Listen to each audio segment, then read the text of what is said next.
Alors, on va parler du grand marché de Lomé. Alors, quand est-ce qu'il y a eu les incendies? C'est en 2012 ou 2013? En 2013. Donc, il y a eu des incendies en 2013. Ça, c'est aussi quelque chose qui n'a jamais été élucidé.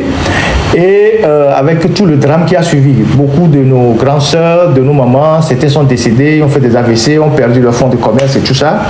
Et depuis 2013, le Togo n'a jamais réussi à construire le bâtiment principal. Ce n'est pas le marché, hein, c'est un bâtiment principal du marché. Pendant ce temps, dans les pays à côté, les gens construisent des marchés en 2 ans, en 8 mois, en 1 an, tout ça.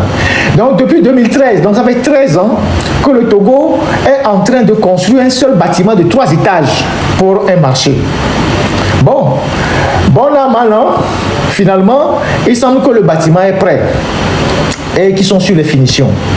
Sauf que la situation risque de tourner au vinaigre. Pourquoi elle risque de tourner au vinaigre?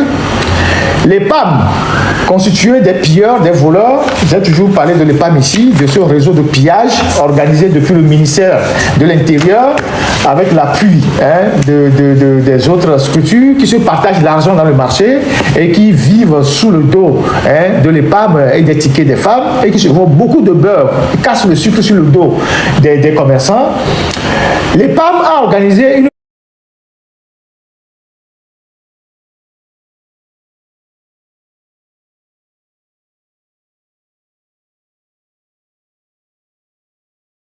rester au premier étage, tu payes 27 000 francs le mètre carré. 27 000 francs le mètre carré. Si tu veux rester au deuxième étage, tu payes 20 000 francs le mètre carré. Troisième étage, tu payes 16 000 francs pour 3 mètres carrés. Je répète, les PAM fait une réunion avec les femmes et leur dit, désormais, le bâtiment central est achevé, il y a les finitions qui sont en cours, désormais, les boutiques qui sont en bas, au rez-de-chaussée, qui sont de 10 mètres carrés, de 12 mètres carrés et de 15 mètres carrés, le mètre carré, c'est 30 000 francs. Donc, si tu prends une boutique de 10 mètres carrés, tu paies 300 000 francs de loyer par mois. Quand tu prends une boutique de 12 mètres carrés, tu paies 360 000.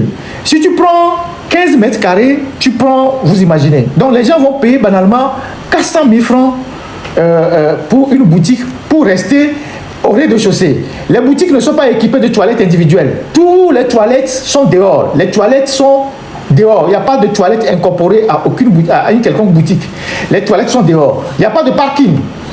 Ils ont réfléchi quand même, ils ont fait un ascenseur pour les personnes à mobilité réduite. Donc, c'est 30 000 francs le mètre carré si tu es au rez-de-chaussée. 27 000 si tu es au premier étage. 20 000 si tu es au deuxième étage. Et 16 000 pour 3 mètres carrés si tu es au troisième étage. Alors, les femmes sont en colère. Elles sont très, très en colère. Parce que, aujourd'hui, elles ont la preuve que, en fait, l'incendie des marchés, le but final, c'est de les sortir du marché. C'est de les chasser du marché et de remettre le marché aux étrangers. Déjà que les boutiques adjacentes qui appartiennent à l'État, donc là où ils ont reconstruit au niveau du commissariat, au niveau du bâtiment, tout ça, ils ont remis tout ça aux étrangers. Ils ont augmenté les prix des boutiques, 90 000, 150 000, 200 000, et c'est les étrangers qui ont pris toutes ces boutiques-là. Maintenant, il reste le bâtiment central, où nos sœurs vendaient les pagnes et tout, et tout, et tout. Maintenant, ils disent que pour être dans le marché là-bas, il faut payer 30 000 francs au rez-de-chaussée, 27 000 au premier étage, 20 000 au deuxième étage pour le mètre carré. Donc, les boutiques qui sont au premier étage, c'est les boutiques de 10 mètres carrés, 12 mètres carrés et 15 mètres carrés. Donc, minimum, tu dois payer 300 000 francs. Tu n'as pas encore l'OTR, tu n'as pas encore les taxes subsidiaires, les tickets qu'on prend chaque jour. Le loyer seul te fait 300 000 francs. À Cotonou, où Talon a conçu des marchés modernes, est en train de finir le marché de Dantopa, le marché moderne, avec toute la modernité, le parking, les toilettes et tout incorporé. C'est 10 000 francs le mètre carré qu'on a annoncé pour les boutiques. Même ça, les femmes sont en train de bouder et ils sont en négociation pour revoir ça à la baisse. Au Bénin, c'est 10 000 francs le mètre carré que le gouvernement béninois a fixé pour les boutiques, pour le nouveau marché moderne. Le nouveau marché moderne à Cotonou. Même ça, les femmes ne sont pas d'accord. Et ils sont en discussion avec le gouvernement pour revoir le prix. 10 mètres carrés, 10 000 francs le mètre carré. Au Togo, c'est 30 000 francs le mètre carré. Quand tu prends une boutique de 10 mètres carrés au rez-de-chaussée, banalement, c'est 300 000 francs. Alors, quand ils ont fait la réunion et que les femmes ne sont pas d'accord, il y avait la présidente qui est d'ailleurs du UNIR. Donc, Madame Ataï Santana, qu'on avait affiché la dernière fois dans les questions d'alliance. Donc, c'est elle. Donc, toutes les femmes se sont remises à elle en disant, bon, c'est vous qui êtes avec le PC, tu es sénatrice, tu es du NIR, il faut que tu ailles voir votre gars là pour lui dire, ça ne peut pas aller comme ça. Ça ne peut pas aller comme ça. Donc, l'intention de ces gens-là, on comprend maintenant d'où viennent les incendies des marchés, c'est de déposséder totalement les femmes, nos compatriotes, de ce marché-là et de le remettre à leurs amis qui sont eux des gens venus de l'extérieur. Vous connaissez les nationalités de ces gens-là. Est-ce qu'on va continuer par laisser faire?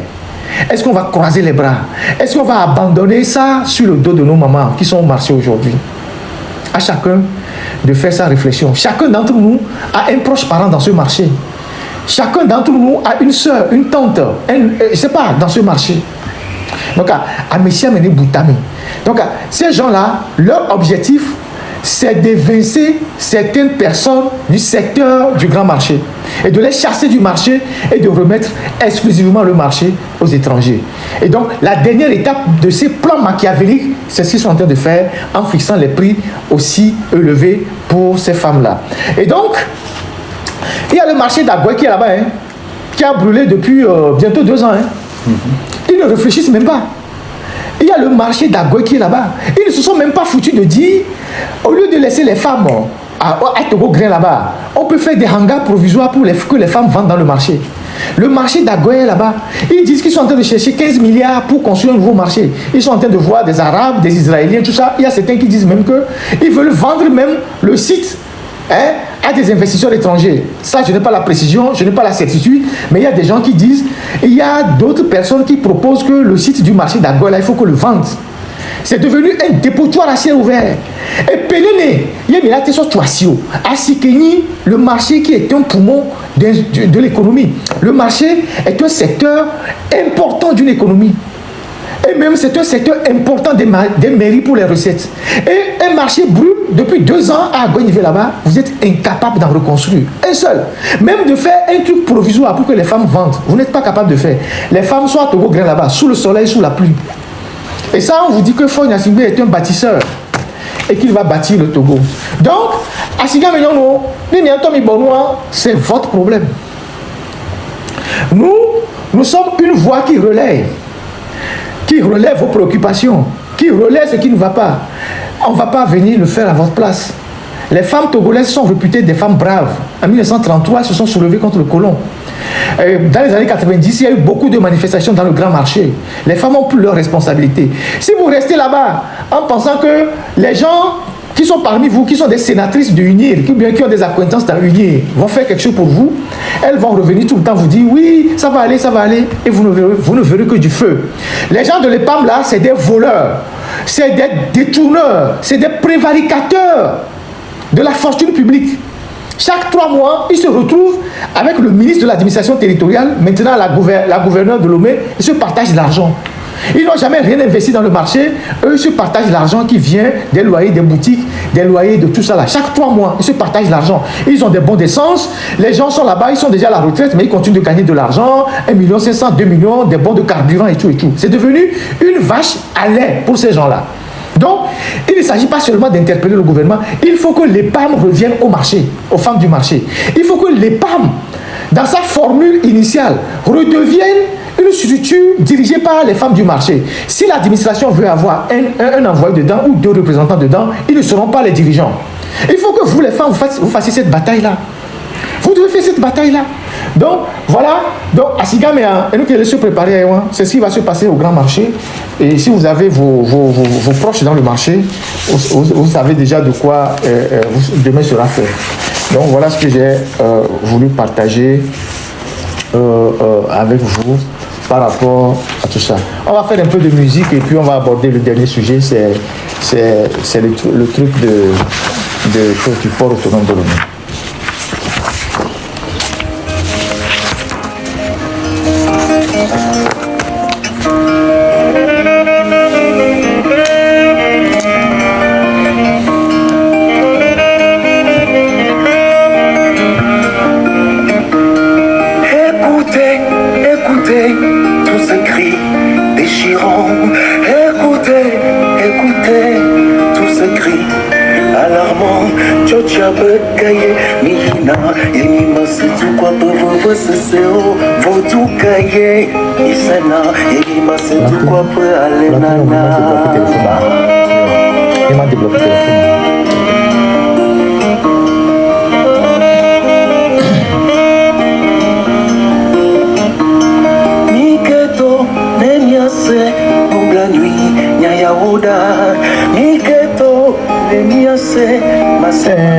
Amélie Grombé.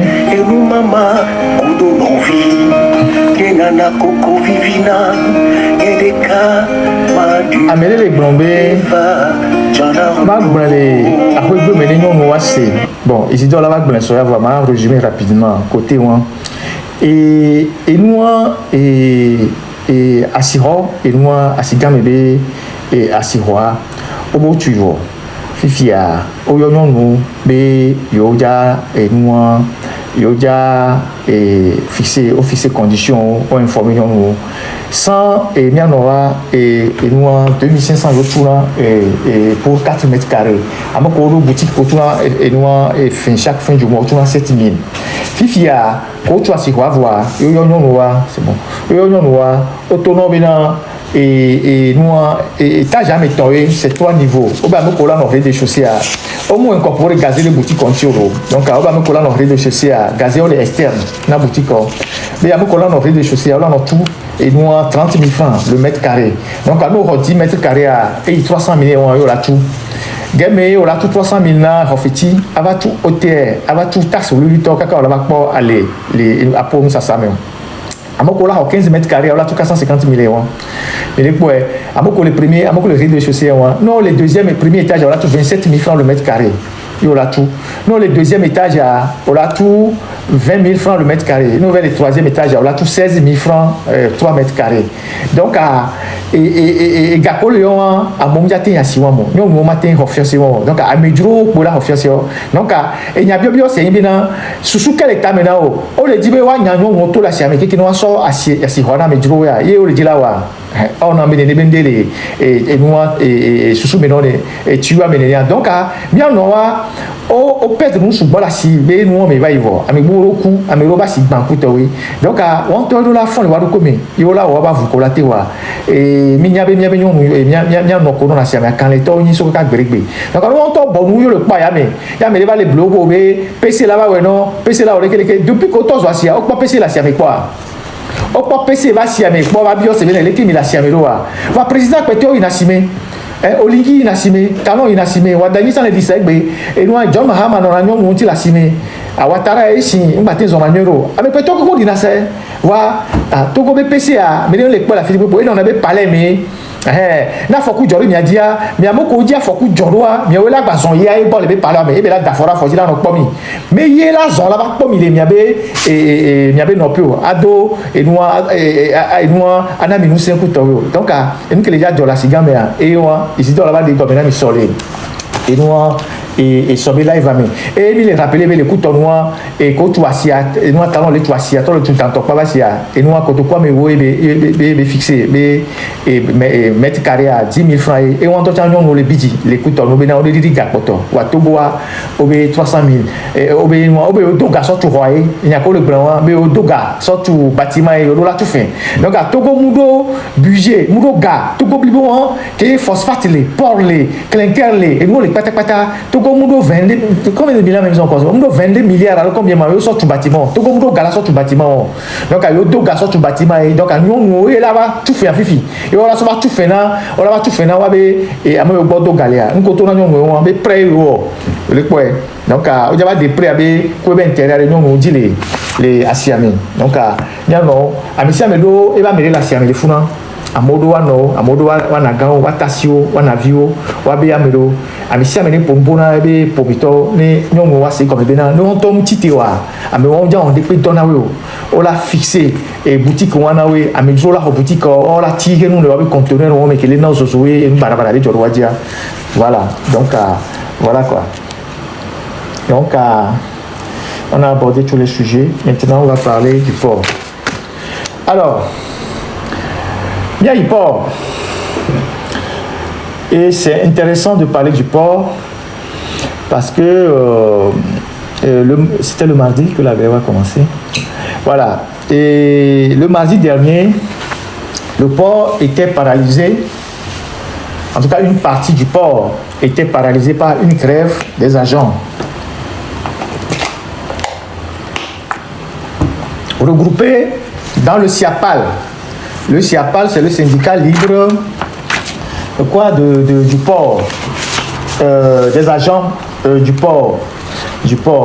Donc, nous, on a produit des articles, on a relayé cette grève-là, parce que c'est depuis presque un an que nous suivons la situation des dockers et des agents au port. Même l'article Boboro, j'en ai parlé largement dans les lives, donc c'est un dossier qui ne nous est pas inconnu. On était quand même parmi les rares médias qui continuaient de donner la visibilité à ce que ces agents du port faisaient et les difficultés qu'ils avaient avec Foga Adegnon, le directeur d'alors, pour faire passer leurs revendications. Donc, on a relayé plein de préavis de grève et tout. On a relayé les besoins de ces dockers-là. Et donc, entre-temps, Adegnon est parti. Il y avait un préavis de grève qui était déjà là, qui devait se tenir le 25, 26, 27 juin. La grève devait avoir lieu cette date-là, mais l'inspection du travail est intervenue auprès du syndicat pour que les syndicats puissent reporter le temps histoire de donner du temps aux discussions, pour que les discussions puissent aboutir. Il faut dire qu'au port autonome de Lomé, il y a plusieurs syndicats, mais le syndicat qui est le plus engagé dans la revendication des droits des agents, c'est le SIAPAL. Et donc, finalement, au bout de quelques semaines, après l'arrivée du nouveau DG, rien n'a été fait et les agents ont senti la nécessité de partir en grève. Et quand ils sont allés en grève, nous avons relayé et on a diffusé quelques images sur le quai où c'était totalement vide. Il y a les gens qui étaient là mais qui ne travaillaient pas, les navires n'étaient pas déchargés et tout. C'était des images, on a même des vidéos, on a des images des quais, on a des vidéos et tout. Alors,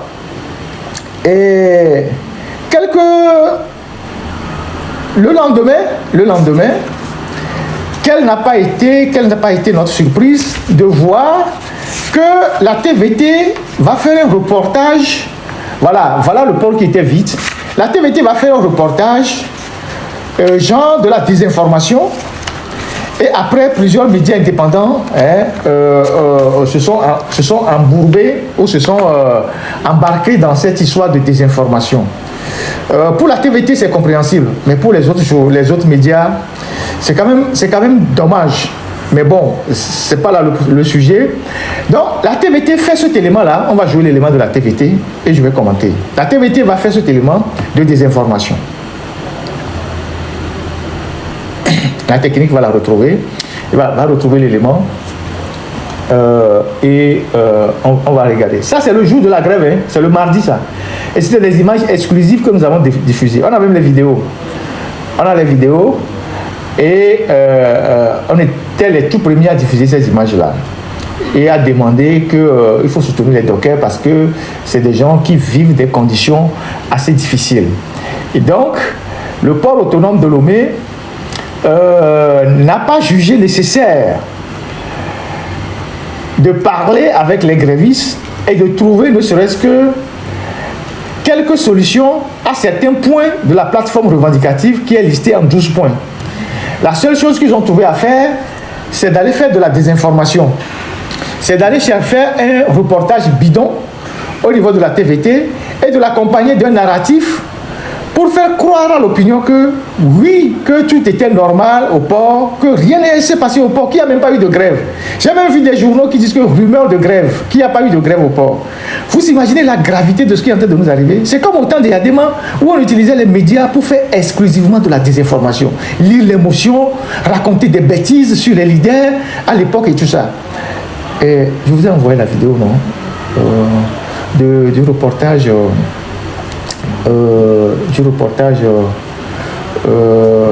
du port.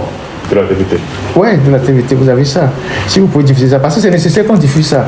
Parce que c'est de la voyoucratie, ce qu'ils sont en train de faire au port. Et il faut qu'on rétablisse la vérité pour qu'ils cessent d'entuber les gens. C'est pas normal. C'est pas du tout normal. C'est le syndicat, le SIAPAL, qui a organisé la grève. Et le SIAPAL, ce sont les agents du port autonome de Lomé. Et le port autonome de Lomé est différent de LCT. Le port autonome de Lomé, structurellement parlant... Non, mais... Vous pouvez le retrouver sur la page du port. Ouais, moi je continue. Et structurellement parlant, ce n'est pas les manutentionnaires qui ont fait la grève dépendent du port autonome de Lomé. Ils ne travaillent pas à LCT. LCT et le port, c'est deux entités différentes. Alors qu'est-ce qu'ils ont fait? Ils sont allés filmer les activités de LCT qu'ils ont diffusées sur la TVT en disant non, que le port travaillait normalement et qu'il ne s'est rien passé au port. Alors que les agents de LCT et les manutentionnaires de LCT ne sont pas concernés par la grève. Ceux qui ont fait la grève, ce sont les agents du port autonome de Lomé. Le port autonome de Lomé et la LCT sont deux entités différentes.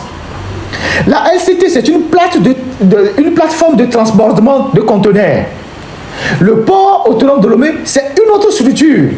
Alors, la direction du port autonome de Lomé a eu la funeste idée je ne sais pas comment ils font les choses.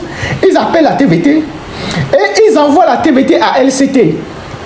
Et comme la LCT était en train de travailler, parce que dès qu'on a diffusé les images là, ça leur faisait très mal qu'il y ait une grève au port et que leurs partenaires, les autres, voient des images du port désert.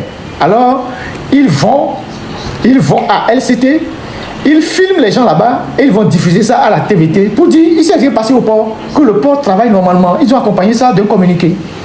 Vous voyez la supercherie, vous voyez la mauvaise foi, vous voyez comment est-ce que, au lieu de régler les problèmes, ils choisissent la fuite en avant. Et donc, on n'était pas les seuls à constater qu'il n'y avait pas grève, qu'il y a grève au port. Au moins, il y a un journaliste à Lomé qui au moins a compris son boulot.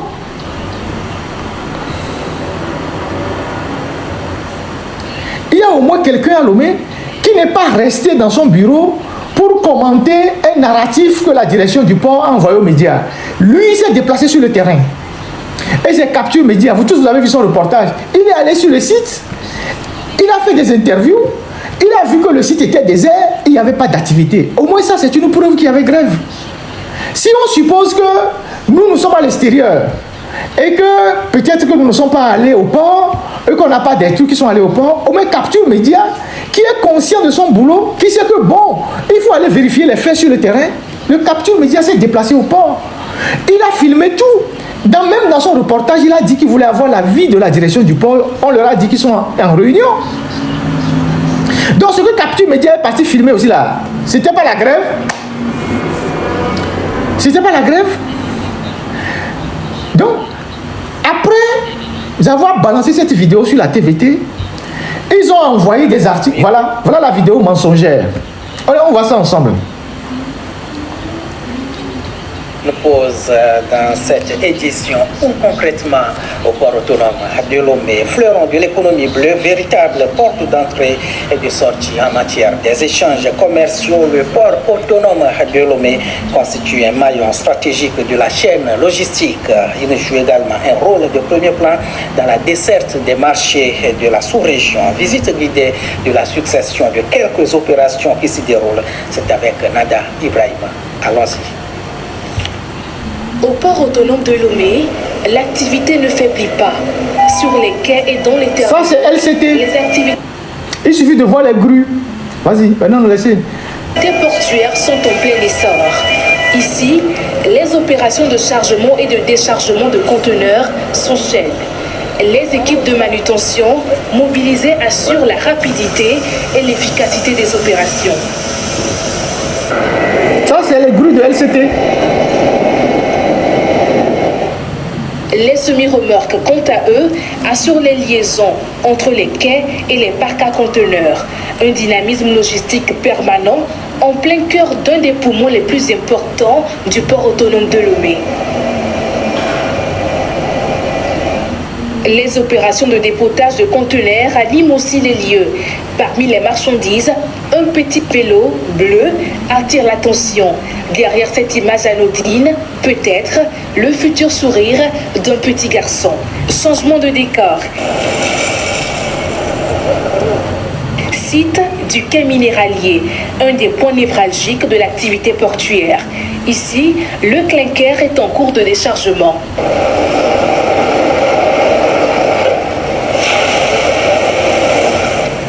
Au moule 1, les opérations de déchargement de marchandises conventionnelles se poursuivent également.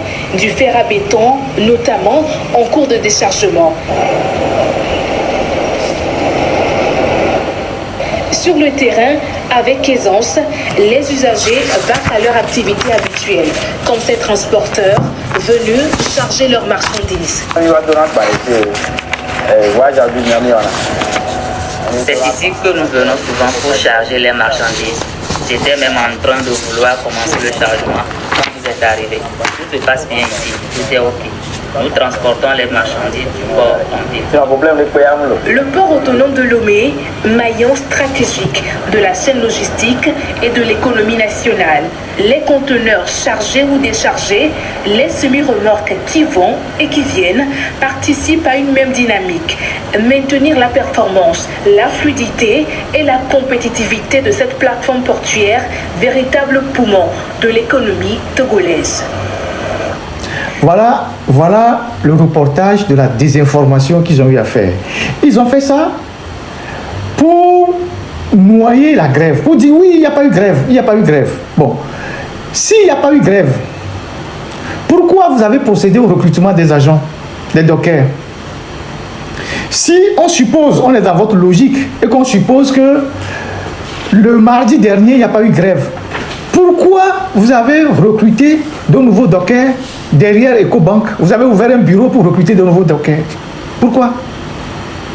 Vous voyez que vous ne pouvez pas cacher le soleil avec la main. Et puis ces méthodes-là, ce sont des méthodes qu'on a connues au temps des Adema. Donc on comprend qu'avec Fonya Singbe, toutes les méthodes viles qui avaient au temps de son père sont en train de revenir. On utilise les médias d'État qui sont financés par l'argent du contribuable pour faire de la désinformation. Bientôt, je ne serai pas surpris de voir des gens aller lire des motions sur la TVT. C'est extrêmement grave. Et on balance un narratif à des médias qui ne se déplacent pas sur le terrain et qui font de gros titres, rumeurs de grève au port autonome de Lomé. Tout se passe bien au port de Lomé. Il n'y a pas de grève au port, sabotage du port autonome de Lomé. Et c'est ce que les journalistes ont fait.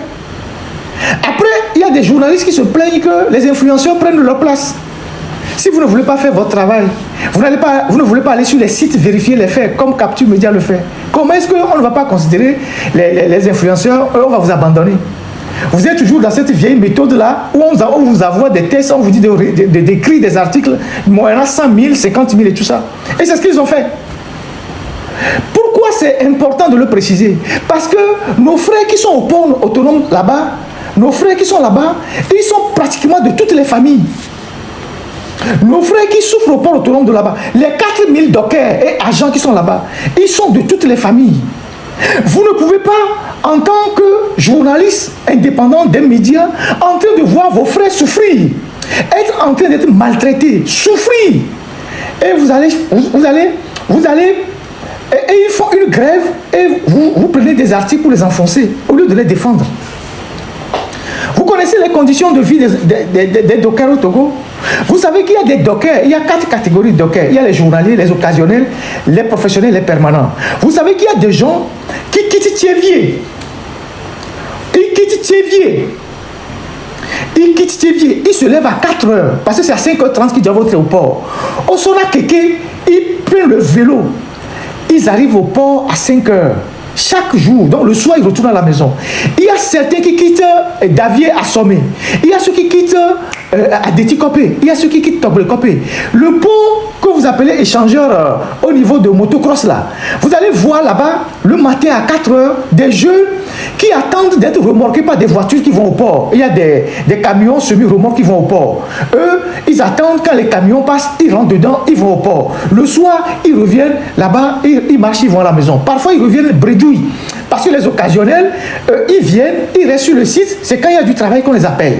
Les journalistes, c'est pareil.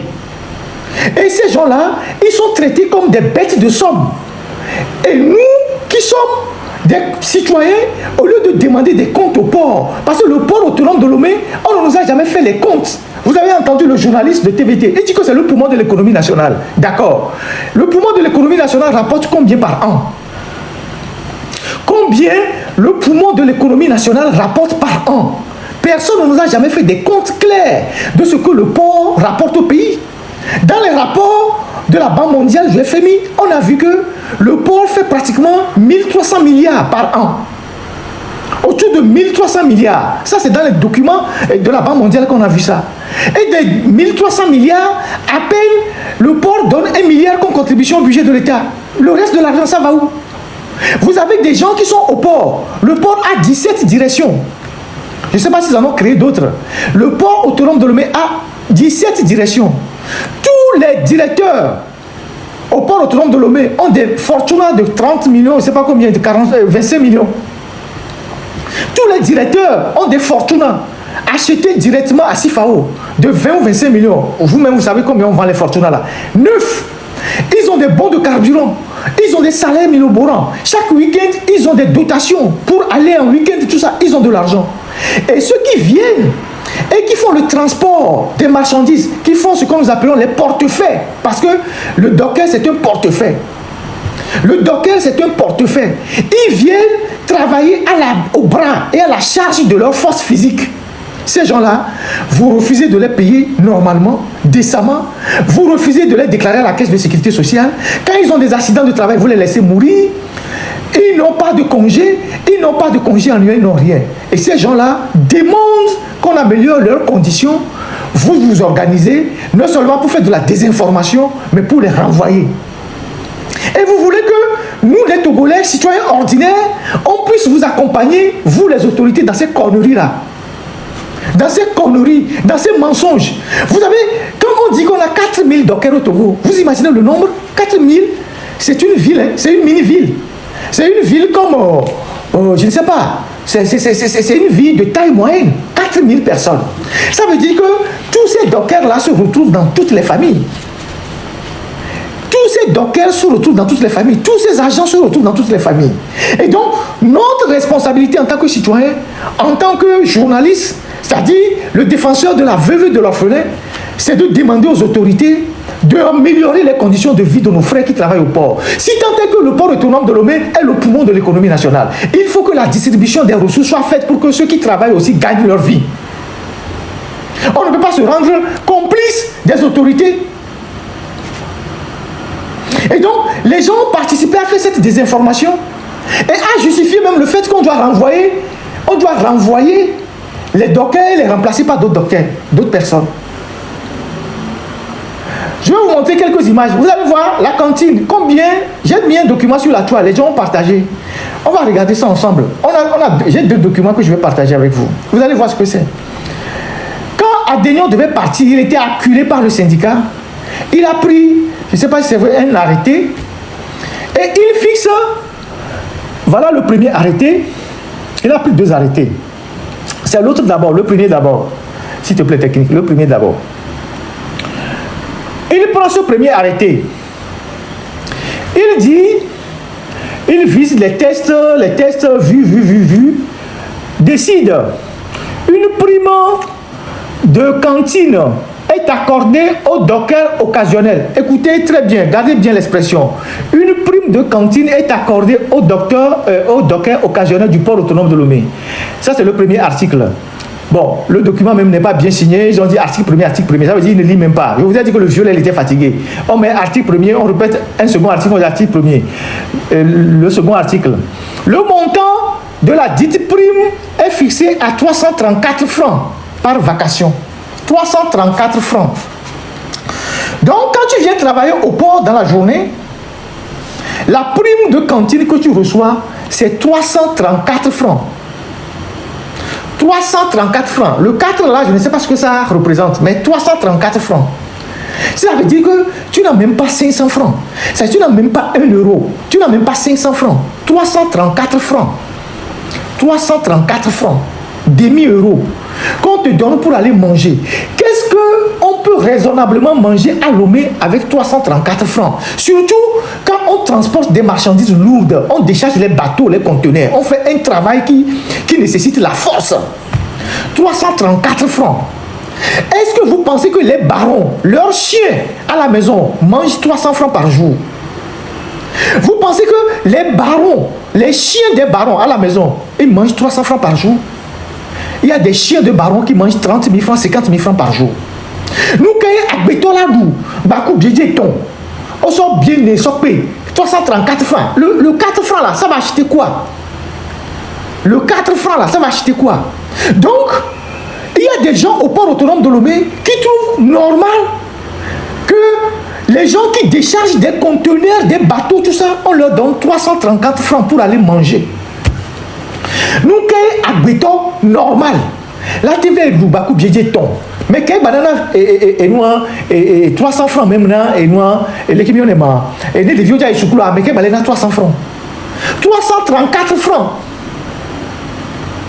Vous comprenez? Et c'est ce que Adénio a signé avant de partir. Maintenant, il a signé un autre. Il a signé un autre. C'est ça. Il dit une prime mensuelle. Donc ça c'est pour les dockers professionnels. Donc il y a un docker occasionnel. Un docker professionnel, il leur donne 10 000 francs par mois. Donc les dockers occasionnels, ils prennent 334 francs pour manger pendant la durée de la vacation. C'est-à-dire qu'on va au dos une journée à 300 francs au larron à sauver du nous. Fifia, docker professionnel, on a 10 000 par mois. Les dockers professionnels aller au dos. Chaque jour, pendant un mois, les 10 000 par jour. Le docker professionnel qui prend 10 000 francs par mois comme prime de cantine, ça fait combien par jour? Donc, voilà des gens qui font des affaires de milliards au port autonome de Lomé, qui s'enrichissent sur le dos de la République, qui ont créé plein de sociétés, écrans, guichets uniques, Antazer, qui se font beaucoup d'argent. C'est pas plein de dossiers, Boulouda, tout ça.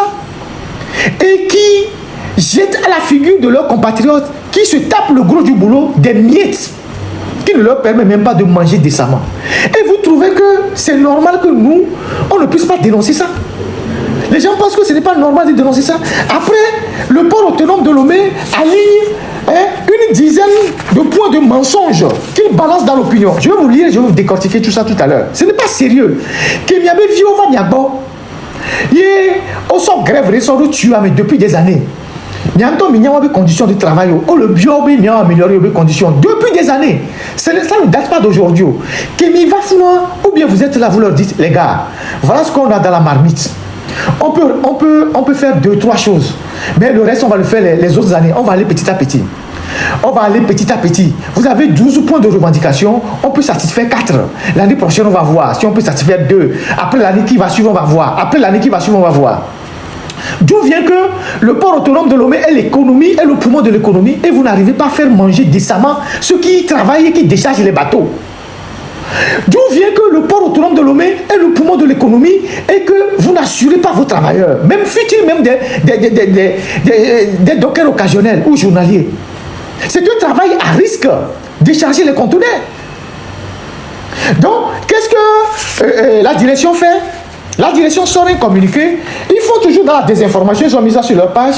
Et ils disent, la direction générale du port autonome de Lomé assure sans interruption la continuité du service public portuaire, mission stratégique, machin. La direction générale a constamment privilégié le dialogue. Le 31 juillet, 2026, en dépit de ses réserves sur la régularité du SIAPAL. Je vais revenir sur ça. Monsieur Tengue, tu es en train de tisser du mauvais coton. Hein?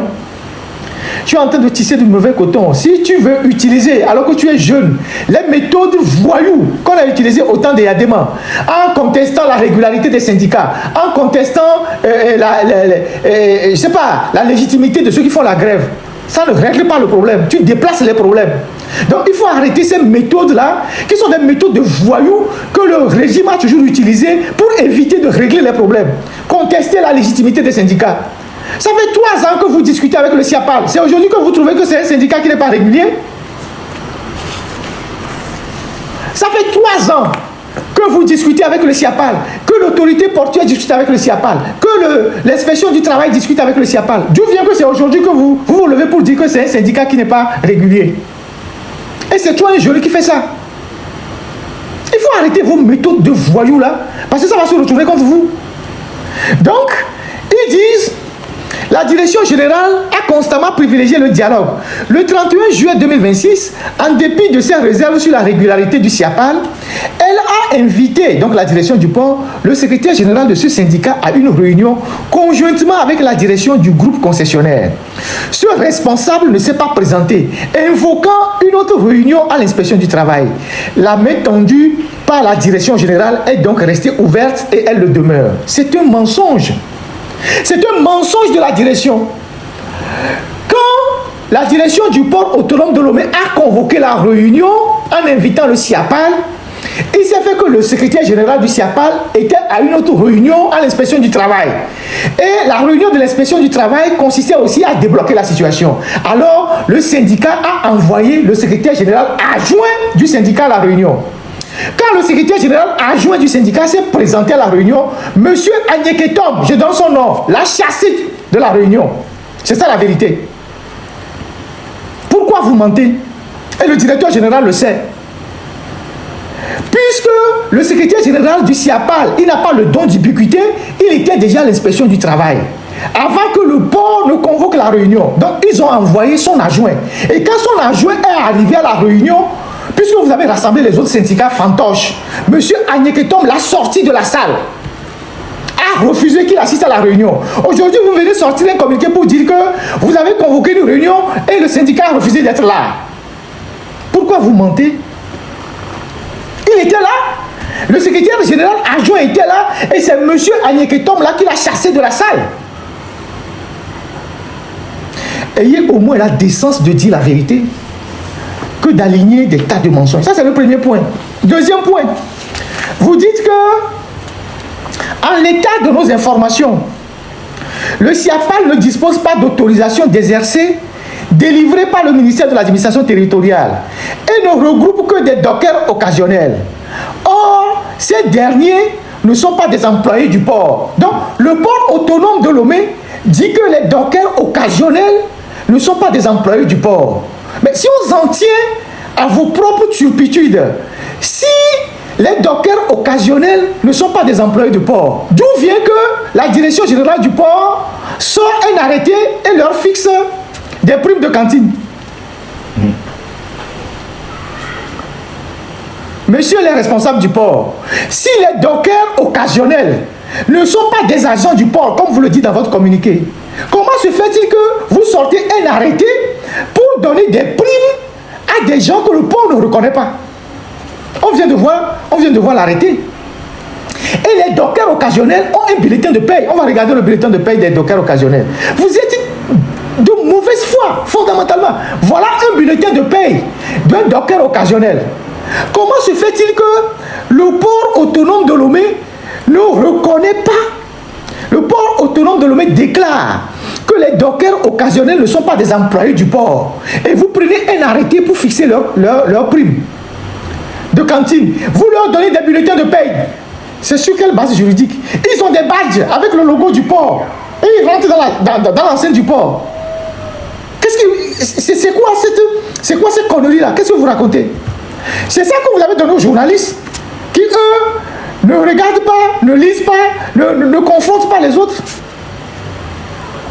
Je répète, Vous le dites bien dans votre point. En l'état de nos informations, le SIAPAL ne dispose pas d'autorisation d'exercer délivrée par le ministère. Je vais revenir sur ça.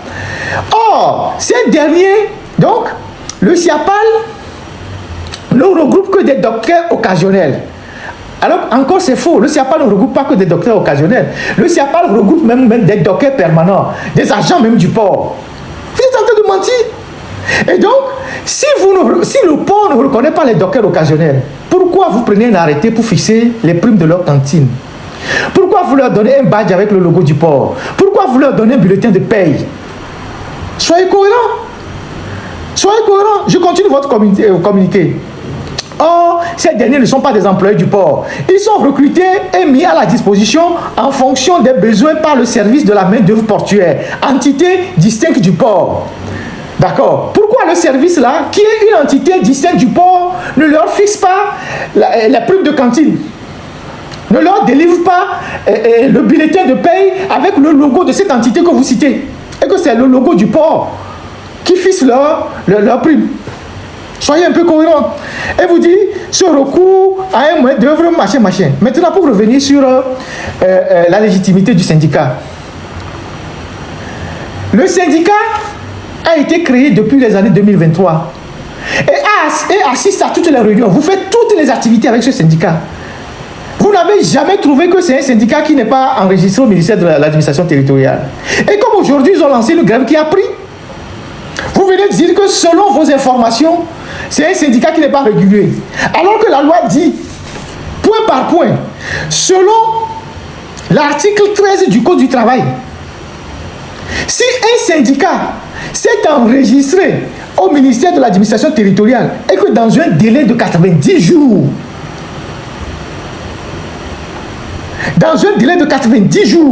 il n'y a aucune réponse de l'administration, ce syndicat peut exercer légalement. C'est le Code du travail qui le dit. Le Code du travail, en son article 13, dit si un syndicat s'est enregistré au niveau du ministère de l'administration territoriale et que dans un délai de 90 jours, il n'y a aucune réponse de l'administration, ce syndicat peut exercer légalement. Donc, le SIAPAL s'est enregistré au ministère de l'administration territoriale, a un numéro d'enregistrement. Et justement, c'est avec ce numéro que vous travaillez avec eux depuis des années, 3 ans, qu'il assiste à toutes les réunions avec les ministères, la direction du port, l'inspection du travail. Aujourd'hui, puisqu'ils ont lancé une grève qui vous met en difficulté, vous venez dire que c'est un syndicat qui n'est pas légal. Soyez un peu cohérents. S'ils ne sont pas légaux, à quel titre vous les envoyez, vous les convoquez à la réunion? S'ils ne sont pas légaux, à quel titre depuis des années vous les convoquez à des réunions? Et c'est le SIAPAL qui a organisé qui a élaboré la plateforme revendicative. Ce n'est pas les autres syndicats que vous cautionnez. C'est le SIAPAL qui a élaboré les 12 points de revendication qui étaient sur votre table depuis des années. On continue. La direction générale a engagé un dialogue structuré avec les syndicats réguliers, matérialisé par des réunions des 31 juillet, 7 août. Au cours des échanges, l'ensemble des syndicats réguliers ont réaffirmé leur attachement à un climat social apaisé au dialogue. La direction générale les a invités. Bon, tout ça, c'est le langage de motion. Hein? Comme vous lisiez les motions à l'époque, là, c'est les mêmes expressions. L'amélioration nécessaire des conditions de travail des dockers est une préoccupation constante de la direction. Si ça n'est le cas, pourquoi vous ne réglez pas le problème? Si ça n'est le cas, pourquoi vous les renvoyez et vous recrutez d'autres personnes? Pourquoi vous les renvoyez et vous recrutez d'autres personnes? Il est manifestement prouvé que la direction du port manque de bonne volonté pour régler le problème.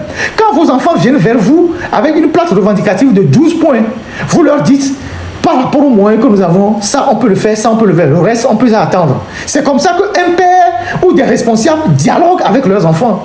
Vous utilisez la méthode forte, comptant sur la misère dans le pays, en disant que bon, s'ils ne veulent pas travailler, vous allez les renvoyer, les remplacer par d'autres personnes qui attendent. C'est ça la logique dans laquelle vous êtes. Et c'est ce que vous êtes en train de faire. Et ça risque de vous rattraper. Puisque ce que vous êtes en train de prendre aujourd'hui, en lieu et place des anciens, quand eux aussi seront fatigués, ils vont retourner aussi à la grève. Demain aussi, ils vont lancer la grève. Et donc, vous n'aurez réglé aucun problème.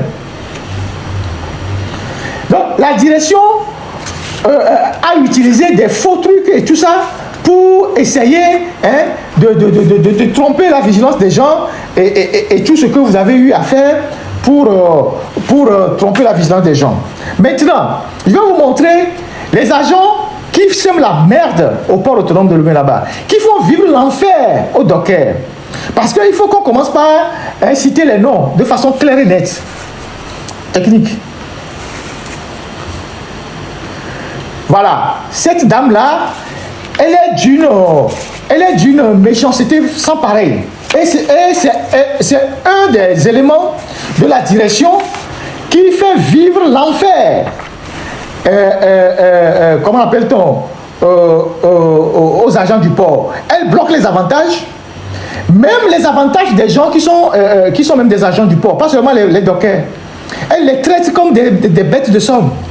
Et c'est une femme qui a une fois porté des enfants, qui peut aussi avoir des enfants. Et c'est eux qui font ça. Pendant ce temps, eux, ils ont des voitures Fortuna.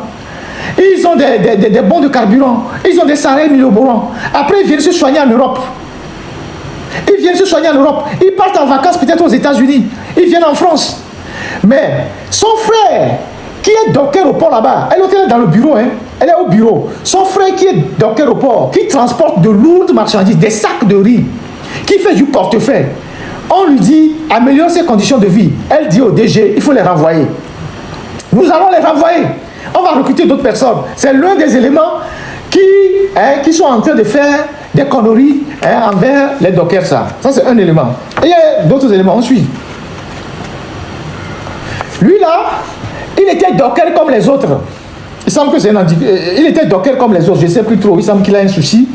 Il était docker comme les autres. Sauf que quand lui est arrivé, puisqu'il a des réseaux au port, il a gravi rapidement les échelons. Il est devenu permanent et puis après il est devenu chef service. Il est devenu chef service. Une année ou 2 ans, il est devenu chef service. Et c'est lui, avec la dame et un autre, qui se sont pointés au lendemain de la grève, qui tiennent une fiche. Parce que la direction dit dans son communiqué qu'ils n'ont pas licencié les dockers. C'est faux. Si vous n'avez pas licencié les dockers, pourquoi vous en avez recruté d'autres? Donc c'est ces gens-là qui tenaient une liste au SMOP. Voilà. C'est comment on définit ce service-là? Service de maître de portière. Voilà, service de maître de portière. Voilà, SMOP. Voilà. Ce sont ces gars-là qui se tenaient là-bas. Et donc, tous ceux qui étaient des anciens dockers, quand ils arrivaient, ils les mettaient de côté. Ils leur disaient qu'ils ne peuvent plus avoir accès au port. Et ils faisaient rentrer les nouveaux. Et celui-là aussi était dedans. Et lui, il était docker. Il connaissait les difficultés de ses amis. Il était docker aussi. Et comme il a gravi les échelons, comme les Noirs aiment bien le faire, il piétine ses frères qui sont en bas. Une fois que lui est monté à l'échelle, il a enlevé l'échelle pour que les autres ne montent pas sur le bâtiment. C'est comme ça que nous, les Noirs, on se comporte. Hein. Nous, là, la peau noire, là, dès qu'on accède à une responsabilité, on est en bas. Dès qu'on monte là, on enlève l'échelle pour que les autres ne montent pas. Et depuis là-haut, on piétine ceux qui sont en bas. Et ces gens-là, ils vivent la belle vie au port autonome de Lomé. Il reste encore un dernier, je ne sais même pas qui c'est. Je ne sais même pas qui c'est. Il reste un dernier, mais je ne sais pas. Voilà. Et quand on voit le mensonge, que la communication mensongère que le port a déroulé ces jours-ci, non seulement pour étouffer la grève, mais pour inverser les charges de responsabilité, faire passer les dockers pour des gens de mauvaise foi et faire passer le port autonome de Lomé pour la direction qui s'occupe des gens, tout en renvoyant les grévistes, alors que les gens ont le droit de faire la grève et en les remplaçant par d'autres dockers. Ces gens-là ne méritent pas d'être soutenus. C'est des méthodes qui sont d'une autre époque. Je rappelle à tous les Togolais, il y a Togo, il n'y a pas de relation de ce sous il y a envie qu'on dans le port, le Funa, Ayayouduna. Aïe, c'est-à-dire que maintenant, c'est comme on est encore au 18e siècle. Aïe, on t'entend qu'on blanc le luna. A mola titele, quelqu'un fait un blanc là, a des petits copains, tu es vieux, avant dans le port. Et nous, on tient, à la fille, les blambés, et tout le temps, on adore, ça m'énerve. Parce que les jeunes Togolais travaillent. Ce sont des jeunes qui bossent. Ce sont les opportunités qui n'existent pas. Le Togolais ne demande qu'une seule chose, travailler. Les jeunes Togolais, quand ils se promènent, ils veulent travailler. C'est vrai que dans toute société, il y a quelques petits paresseux. Mais le jeune Togolais, quand il se lève, il veut travailler. Il veut travailler pour vivre. Tous les jeunes Togolais veulent travailler. C'est l'État qui ne leur offre pas les conditions. Donc, les jeunes vont quitter Agreti Kopé. La plupart des gens qui viennent voir leurs frères à Lomé pour dire oh, il faut me trouver du boulot, ils les envoient au port. Que va faire docker au port? Les gens sont au port là-bas avec une licence. Les gens sont au port là-bas avec une maîtrise, qui sont dockers. Donc les gens quittent à Déticopé, Thiévier, les gens quittent même Vaughan. Ola Koukeke, Lava Lomé, Lava Wodon, Karimolova et Domoleo, Ola Toya Romé, Amelolo la Colomou, soit il port, au fond à 4 heures.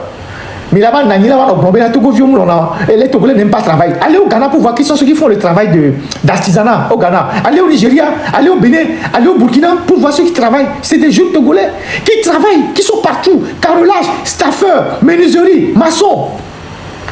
Ce sont les Togolais qui font ça partout. Mais ils ne peuvent pas travailler dans leur pays.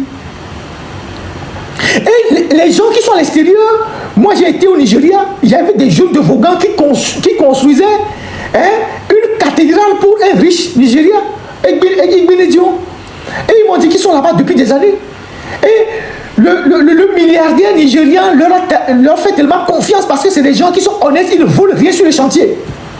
Mais quand tu donnes ça à un Nigérien, un gars du Nigeria, tu reviens, la moitié des matériels du chantier a disparu. Tu donnes ça à un Ghanéen, la moitié disparaît.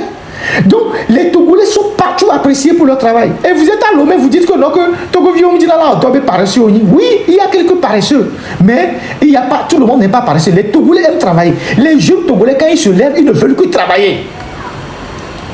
Et on a un port autonome de Lomé qui fait un chiffre d'affaires mirobolant et il n'est pas capable de payer même la nourriture pour les employés. Et vous dites qu'il ne faut pas qu'on en parle. Les gens qui sont dans la presse là et qui soutiennent ça, vos conditions sont mieux? Vos conditions sont meilleures? Nos amis qui sont dans la presse, qui acceptent de jouer ce genre de rôle, vos conditions sont meilleures? Il y a eu, les 5 dernières années, une dizaine de journalistes qui sont décédés au Togo. À cause de la misère, à cause des conditions. À cause des conditions difficiles de la presse.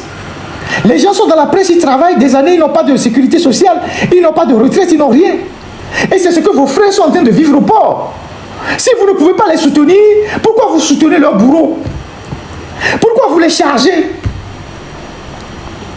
Pourquoi vous les chargez? Alors que vous, vos conditions ne sont pas meilleures.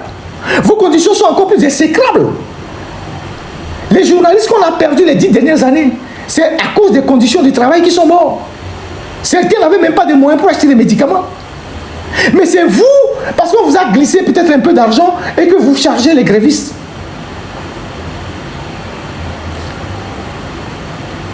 Est-ce que le moment n'est pas venu d'arrêter tout ça? À supposer que nous, les journalistes, nous faisions une grève pour demander l'amélioration de nos conditions. Et on va chercher aujourd'hui les influenceurs, puisque aujourd'hui il y a les influenceurs. Et les influenceurs sortent pour dire que laissez les journalistes là, qu'ils n'ont aucun problème, tout ça. Vous allez être contents? On va être contents. À Mokolo, dans le port, les fonds, à Messia Medo, va mêler les fonds. Chacun d'entre nous a un parent là-bas, un frère là-bas. Vous êtes contents de leurs conditions? Pourquoi ceux qui sont dans la minorité, après avoir détourné de l'argent, ils balancent des miettes pour nous éloigner de notre mission, de ce qu'on doit défendre? Pourquoi ceux qui tiennent la minorité dans le pays, qui s'enrichissent sur le dos de la République, qui cassent du sucre sur le dos de la République, une fois qu'ils se sont énormément enrichis, ils viennent jeter des miettes pour que nous, on puisse encore enfoncer ceux qui sont déjà leurs victimes? Pourquoi on accepte de jouer ce genre de rôle? Pourquoi? Si nous faisons des choses comme ça, ce que vous appelez même les autorités là-bas n'auront même pas de responsabilité, ils n'auront même pas de considération pour vous. La preuve aujourd'hui, ils considèrent beaucoup plus même les influenceurs que vous. Et on a vu les communiqués qui sont sortis pour essayer de rappeler à la HAC que bon, les influenceurs ne sont pas des journalistes. Ça veut dire que vous comprenez que le métier est menacé.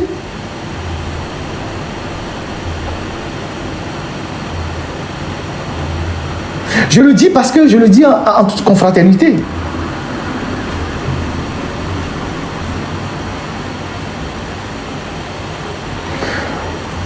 À la fin, on voit le dernier point, et je vais terminer par là, le dernier point du communiqué du port autonome de Lomé.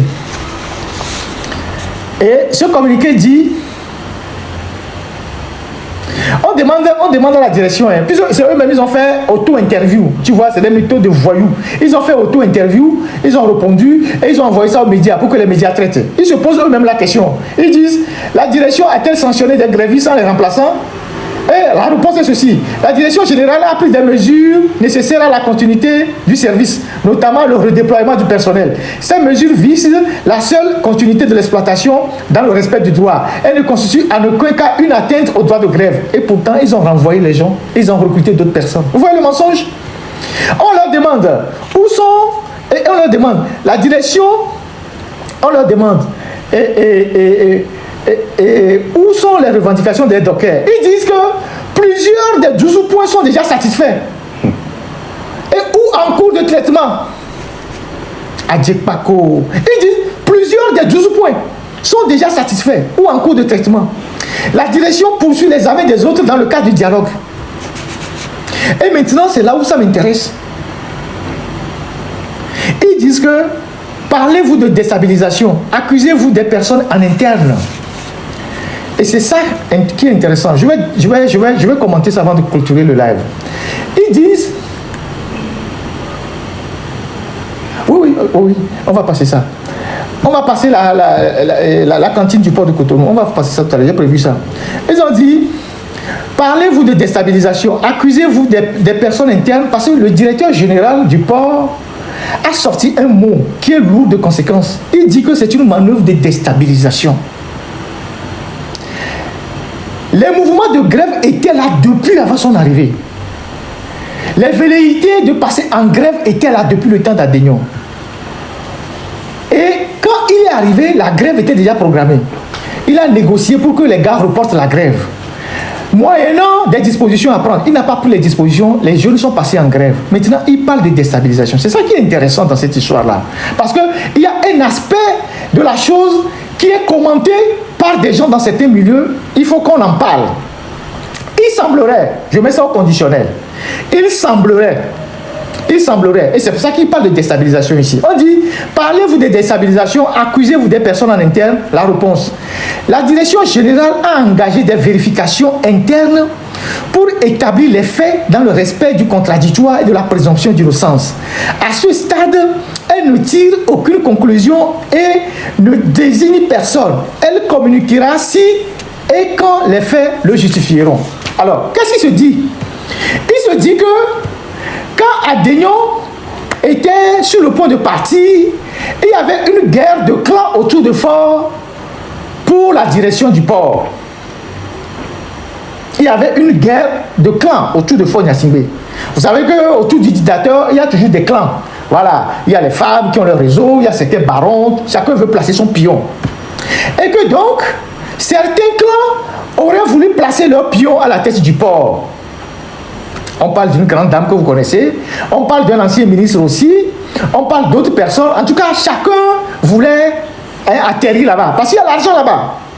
Donc, contre toute surprise, c'est M. Tengue qui a été pris comme DG du port, qu'il cumule avec son ministère. Et donc, ça n'aurait pas plu à certains, et que ce sont ces gens-là qui ont suscité le déclenchement de la grève. Ça, c'est leur problème interne. S'ils reconnaissent que dans leur clan unir là, ils se tapent dessus, ils se jettent des pots de banane pour l'occupation des postes, ça c'est leur guerre interne. La seule chose que nous, on sait en tant que journalistes, depuis 1 an que nous accompagnons les dockers, ils avaient leurs revendications qui n'ont jamais été satisfaites. Après, si eux-mêmes ils sont dans la paranoïa et ils pensent qu'il y a des gens X qui n'aiment pas Y, Y qui n'aime pas X, que derrière cette grève-là, il y a des mains noires, ils n'ont qu'à les régler ça dans leur congrès de unir. Nous, on n'a rien à foutre de ça. La seule chose qu'on leur demande, c'est de régler les conditions de travail des dockers. Et quand on le sait, raison de plus de régler les problèmes pour éviter qu'on te déstabilise de l'extérieur. On va regarder ensemble ce qu'on appelle cantine au port autonome de Cotonou. Et on va terminer le live. Port autonome de Cotonou, mais cantine et où? Un nouvel emplacement flambant neuf pour les revendeuses de la cantine du port autonome de Cotonou. Un cadre de toute beauté qui qui offre un meilleur confort aux commerçantes de l'espace et à leur clientèle.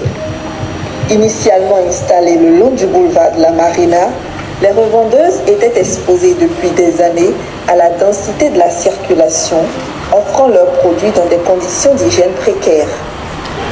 C'est donc pour pallier ces problèmes que le port autonome de Cotonou a entrepris de les relocaliser dans ce nouvel espace, construit et aménagé pour leur bien-être.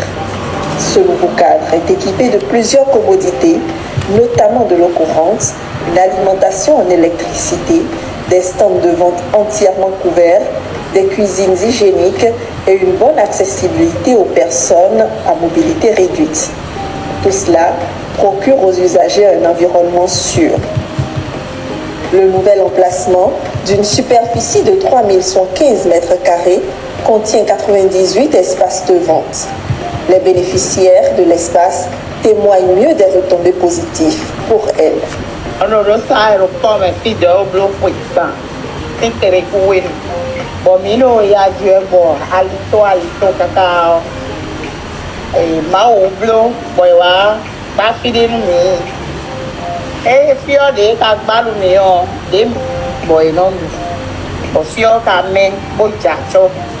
Je peux même acheter, approvisionner nos marchandises et rester et laisser à l'aise pendant des semaines.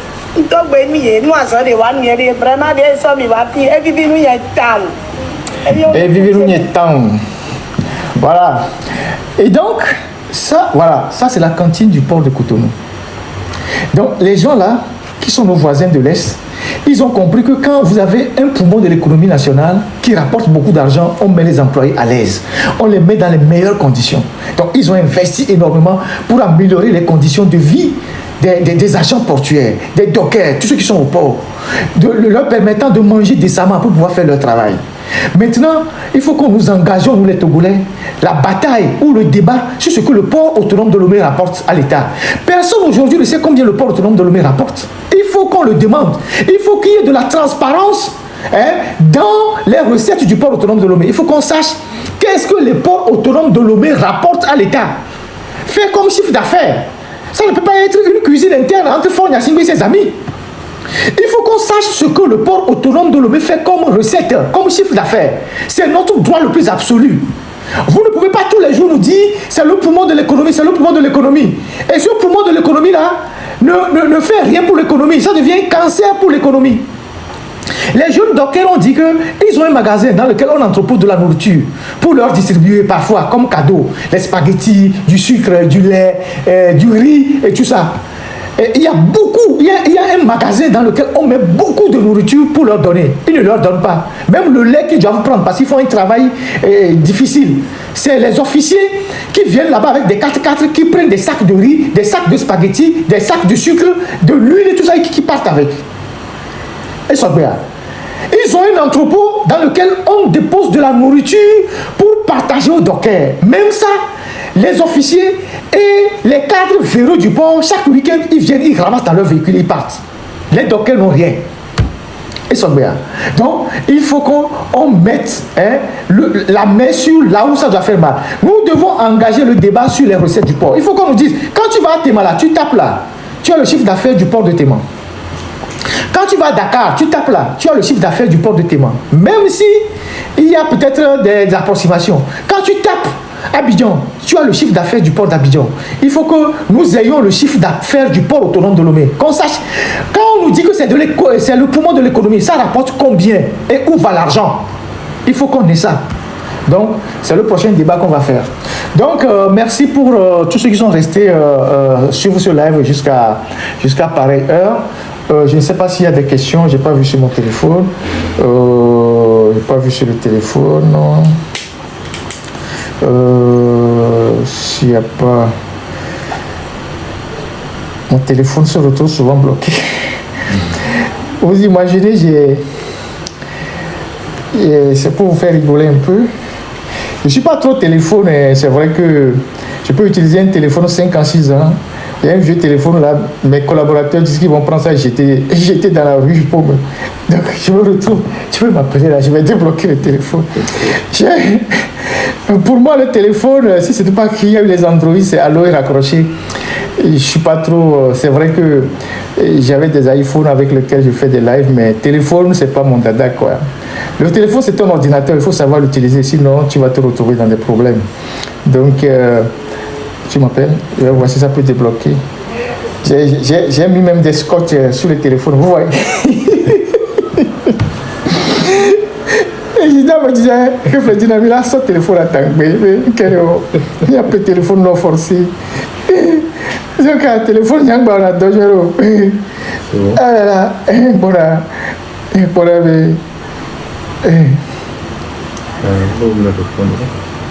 C'est ça. Non. Il n'y a pas de. Il n'y a pas de question.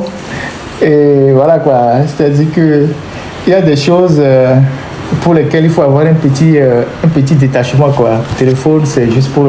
C'est un truc de travail. Donc, si vous apprenez que Isidore a pris mon téléphone, qu'il a jeté ça par-dessus bord, vous m'appelez, vous n'avez pas de mes nouvelles, c'est qu'Isidore a jeté le téléphone. C'est un Samsung que j'ai acheté depuis, je suis arrivé en France, je n'ai jamais changé. Je suis un conservateur. Donc, voilà quoi. Donc, merci à vous tous, merci à tous ceux qui sont restés suivre ce live-là. Et voilà, nous, on est là pour vous informer. C'est notre devoir, aller chercher l'information, et l'analyser, le mettre à la disposition de l'opinion. Il y a des gens qui m'ont appelé de partout, que Ferdinand, attention, je voulais oublier ce point-là. Les gens disent oui, qu'ils veulent venir te faire du mal, c'est toi seul qui les dérange, tu es la seule voix qui les embête, tout ça. Je suis au courant. Je suis au courant de tout ça. On reçoit souvent des alertes et on prend nos dispositions. Heureusement que nous sommes dans des pays organisés. Toutes les alertes que nous recevons, nous les transmettons aux autorités compétentes, surtout à la police, qui garde un œil. La police garde aussi un œil sur beaucoup de choses. Je n'ai pas le besoin de vous dire certaines choses ici. Ils savent que je suis une personne sensible. Ils savent quand est-ce qu'ils doivent passer, voir si je suis bien, est-ce qu'il y a un souci, j'ai des numéros d'alerte. Et donc, ceux qui pensent qu'ils vont se déguiser de quelque manière que ce soit pour venir faire quoi que ce soit, on les regarde aussi, on les suit. Le premier qui sera pris, je pense qu'il va regretter pour les autres. Donc, ne vous inquiétez pas. Ces alertes-là, on les remonte aux services compétents qui sont ici et qui sont très au courant de notre situation et qui savent que nous sommes des sujets sensibles, menacés par les régimes. Ils sont venus faire tout ce qu'ils pouvaient faire, extradition, tout ça, mandat d'arrêt, ça n'a pas marché. Maintenant, ils veulent utiliser les méthodes de voyous. Et donc, quand tu reçois des alertes, il faut les communiquer à la police. Et la police, sans nécessaire de passer chez vous, elle passe chez vous, vérifier si vous allez bien, est-ce que vos enfants ont des problèmes, il y a tout. Donc, il y a un suivi régulier et nous-mêmes, on fait très attention. Donc, merci de nous remonter les informations. Priez juste pour nous. Nous, notre travail, c'est d'aller chercher l'information, de venir le mettre à votre disposition. Et voilà, donc c'est ça. C'est ce que nous avons appris à faire et c'est ce que nous faisons. Et donc, voilà. Aujourd'hui, si nous sommes l'une des voix les plus écoutées au Togo, si on l'a plus écoutée, c'est pas le travail qu'on y est arrivé, c'est pas notre sérieux, c'est pas notre crédibilité, c'est pas notre rigueur qu'on y est arrivé. Donc, pour nous, il n'y a rien qui soit au-dessus de tout ça. Donc, soyez rassurés que nous, on fait notre travail et on le fera toujours de la manière dont on le fait depuis des années. Vous voyez, donc laissez les gens aboyer et puis avançons. Voilà, merci. Allez, est-ce qu'il y a quelque chose de spécial? Non, merci à la technique.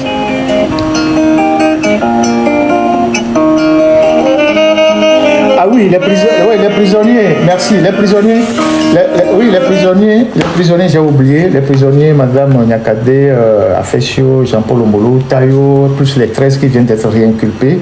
On a une pensée pour eux.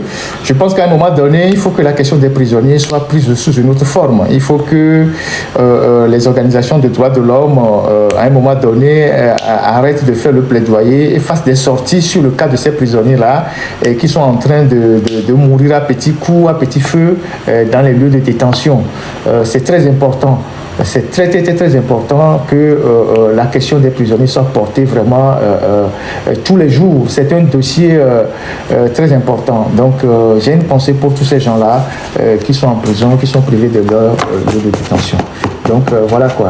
Donc, merci à vous tous. Et comme j'ai eu à vous le dire, nous, on est des journalistes, on n'est pas des blogueurs, on n'est pas des clasheurs. Donc, on n'est pas au niveau de certains individus. Notre travail, c'est d'aller chercher des informations pour les mettre à votre disposition. C'est ça notre travail.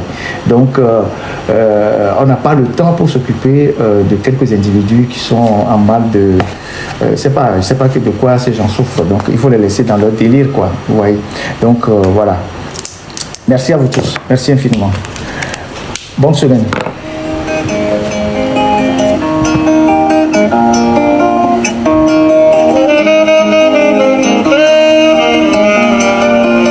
Ne vous inquiétez pas, je vais acheter un téléphone. Je vais acheter un téléphone. Technique. Non, je vais acheter un téléphone. Je vais acheter... Quand Isidore va prendre le téléphone, il va le jeter par-dessus bord. Je vais acheter un nouveau téléphone. C'est pas parce que j'ai pas les moyens d'acheter un téléphone, mais je ne suis pas téléphone, quoi. Je suis pas du genre... tout ça. Vous savez que, comme j'ai eu à vous le dire, j'ai pas l'habitude de prendre des choses chez les Togolais. Je vous ai dit ça, que le Togolais, quand il te donne un franc, il va venir t'insulter tous les jours. Donc j'ai fait attention. Et les gens ont proposé 1000 fois de me cotiser l'argent sur Internet, j'ai refusé. Et vous êtes au courant. Donc moi, je ne prends rien chez personne. Donc je vis de mes efforts et du travail que je fais. Donc je vais acheter moi-même mon propre téléphone. Comme ça évitera que quelqu'un dise un matin, et va vous dire, gardez un blessé là, le téléphone, bien, tu connais le téléphone. Le Togolais est capable de te dire ça alors qu'il n'a donné que 2 euros. Il m'a dit, mais tu vois, Ferdinand, là, la chaussure qu'il porte là, il était venu en Europe, il n'avait même pas de quoi porter son manteau là, c'est nous qui avons cotisé pour lui. Le Togolais est capable de faire ça. Donc voilà, donc je fais attention. Merci à vous tous, merci infiniment et bonne suite à vous. Allez.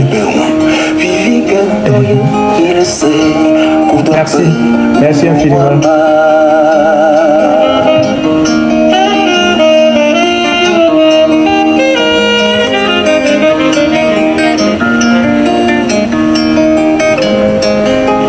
C'est ça mon téléphone, vous voyez.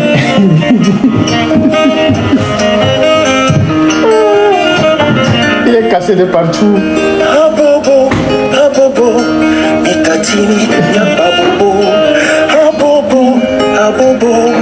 Mon pays, Abobo, on a matokaye la demi.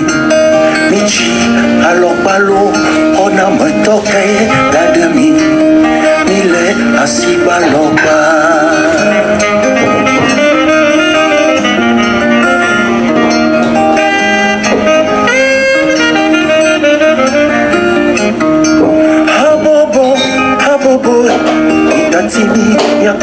Donc demain,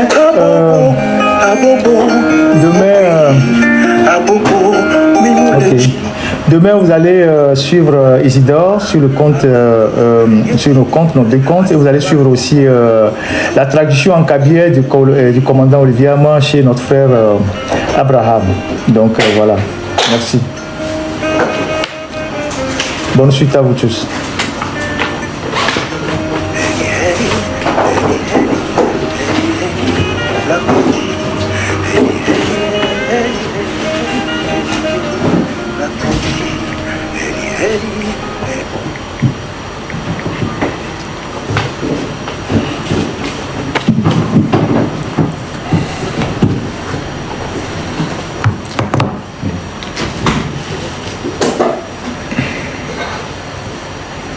C'est bon?